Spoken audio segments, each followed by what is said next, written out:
Welcome back to our Paranormal Experiences Part 2 of 6 podcast. We are here back with Fallon, and she is about to tell us of two experiences from her childhood. The first one being a mother and child in a rocking chair and a humming lady slash cupboards, which she can now explain to you. The first one, which is the rocking chair. So, one of the houses I grew up in Bath, Pennsylvania, where my father currently resides, I had a lot of paranormal experiences there, which some we will talk about in later podcasts. But as for this one, I want to talk about two experiences that I had when I was younger. I was probably around the age of 8 or 9, and I used to have a bedroom right across from the bathroom in the hallway. And I used to keep my door open as a child because obviously most children having fears of being alone or in the dark. And one of the experiences I had one night with my sister was we were just hanging out and, doing what sisters do. And we decided to go into my sister's room to get something. And when we had opened up the door, the lights were off, and there was a rocking chair in the corner of the room. And when we had opened the door to go in, we had both seen what seemed like an outline of a mother sitting in the rocking chair, rocking back and forth with a young infant in her arms. And we could hear her singing to her child. And we both stood there just kind of staring at the rocking chair rocking back and forth with the image of this mother and her child. And we, quickly closed the door and ran and didn't go back in there for a little while until we gained the courage to go back in. And when we did, the rocking chair was still moving slightly, but we no longer saw the mother and the child sitting there. Now, this wasn't very uncommon because we had heard about some of the stories of what happened in the house when we were young, that a mother and her child were murdered by her husband, and he supposedly buried their bodies in the house somewhere. I don't know if that story is true, but it could have been something our parents just told us to freak us out. However, it was ironic that we did see the mother and the child in the rocking chair, and we both saw it, so it wasn't just like an experience I had. And as for my second experience in the same house, Are you a skeptic? Should we go into that? Because I've noticed in the past three that you have been mentioning the fact that you're not sure of any of these occurrences. And I would just like to touch on that a little bit. I wouldn't say that I'm a skeptic per se. I mean, I think as we get older, we question a lot of the experiences we had when we were younger because kids are known to have an overactive imagination.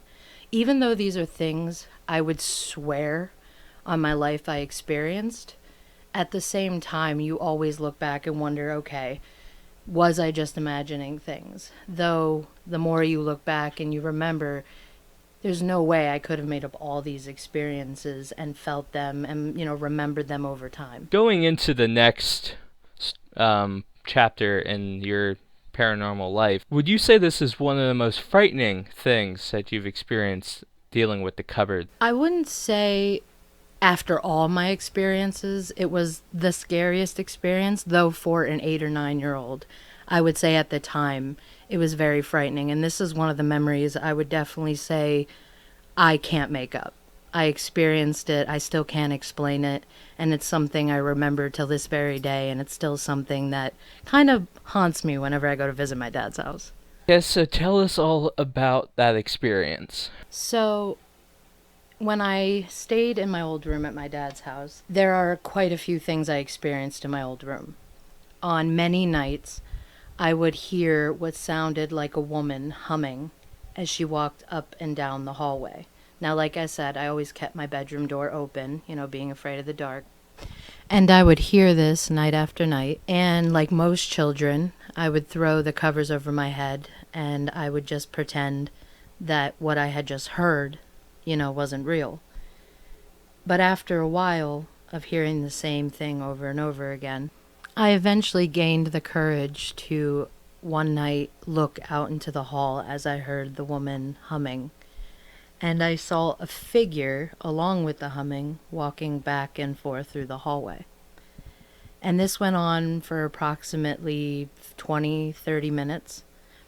And then all of a sudden, I heard a loud bang in the kitchen. And I, quickly went under the covers and tried to ignore it. And after a while, everything went completely quiet. And after about 10 minutes of just laying there listening for any sound, I eventually got the courage to get up and go check to see what the sound was. So I slowly got out of bed and crept towards the kitchen. And of course, the first thing I did was turn on the kitchen light so that I could see. And when I did that, I found that every cupboard in the kitchen was open. Every drawer, every cupboard, even the refrigerator, everything was wide open. And I looked around the room, wondering if someone had done that, one of my siblings or my parents, and everyone else was asleep. No one else heard the bang. No one else was awake at the time. It was late. And so I just stood there for a while, just kind of waiting to see if anything happened, if they would close on their own, or if they would, open and close or whatever. But nothing happened. So I obviously did what anybody else would do. I closed all the doors and the drawers and the refrigerator, and I turned off the light and went back to bed. And I kind of waited to see if it would happen again, but it didn't. And ever since that night, the humming stopped. And the woman walking back and forth in the hallway stopped. And I never had another experience with that ghost ever again. You say you never had another experience with that ghost ever again, except for the fact that it was still in the same location where you had the experience with a jester doll. And with that jester doll, are you sure that had nothing to do with the same ghost that you experienced that night? Honestly, I felt like that experience was completely separate from the jester doll experience. When it came to that house, the ghost that I kind of had experience with never really felt threatening at that time. The mother and child, for instance, I never felt like they meant us any harm. It was more like just a trapped spirit kind of residing there, just like the woman who would walk up and down the hall humming. I never really felt like they meant us harm as much as they just wanted their presence to be known. Now, when it came to the jester doll that I owned, I don't really feel like that was tied so much to the house. I felt like it was tied to the object. My mother at the time used to love going to old garage sales and, buying just, antiques or things that look unique. And she always bought me stuffed animals growing up and little dolls and things like that, like a normal girl would own. But there was something different about this jester doll. And it was a very small doll. Like when I'm talking small, I mean it was probably only 6 inches tall, only probably 2 inches wide. Like it was very small. And most kids would probably think, oh, it's cute.